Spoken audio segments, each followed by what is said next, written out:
Americans had already engaged him to work for the German Department of the Historical Division in the U.S. Army Center of Military History, in the hope that the expertise of Wehrmacht commanders would be useful in the incipient Cold War with the Soviet Union.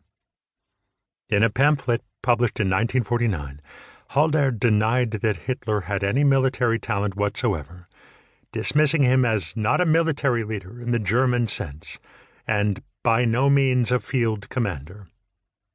Unable to temper his demonic determination, Halder added, Hitler had repeatedly disregarded the limits of what was possible militarily and caused the German catastrophe.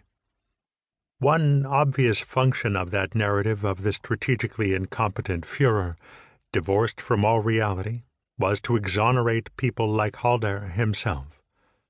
Blaming Hitler alone for all mistakes removed the need to discuss one's own shortcomings. Yet Hitler was not at all as incompetent in military matters as the German military leadership claimed after 1945.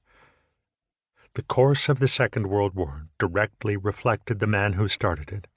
Hitler's hostile personality and conviction that Germany needed additional living space made war inevitable, and at the start of the conflict, his tendency to go for broke and act in surprising and outrageous ways worked astonishingly well on the battlefield. Those same qualities, however, also proved his undoing, because they led him to overstretch himself. There is no way to understand the key moments in the conflict, Operation Barbarossa, and declaring war on the United States, except as consequences of Hitler's personality.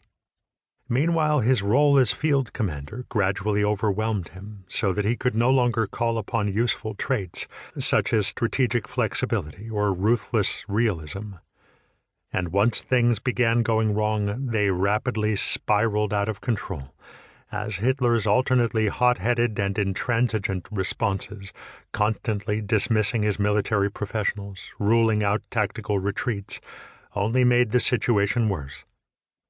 By the conclusion of the war, the catastrophe he wreaked on Germany, with the support of the German people, was mirrored by the physical and physiological catastrophe he wreaked on himself.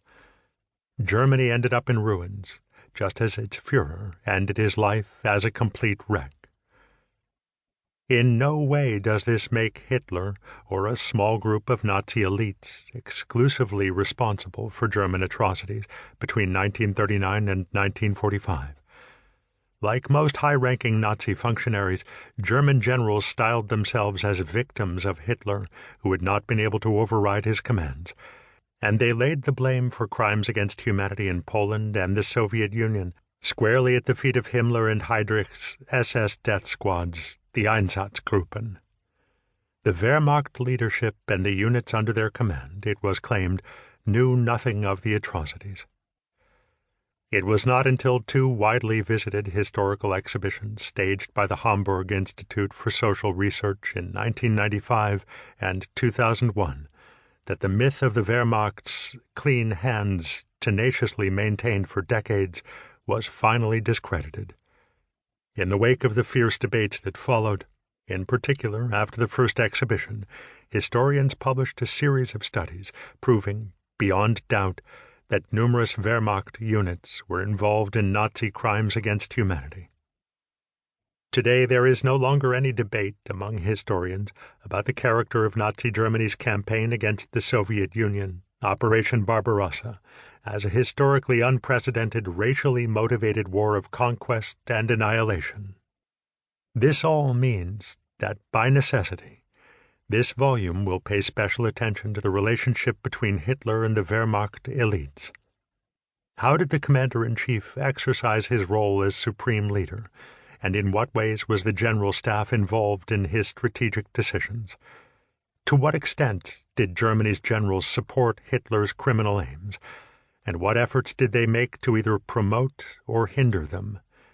Did relations between the Führer and his military leaders change over the course of the war, and if so, what caused that change? At the center of this book is also what the National Socialists called the final solution to the Jewish question, the genocide of European Jews. This atrocity was unique in human history.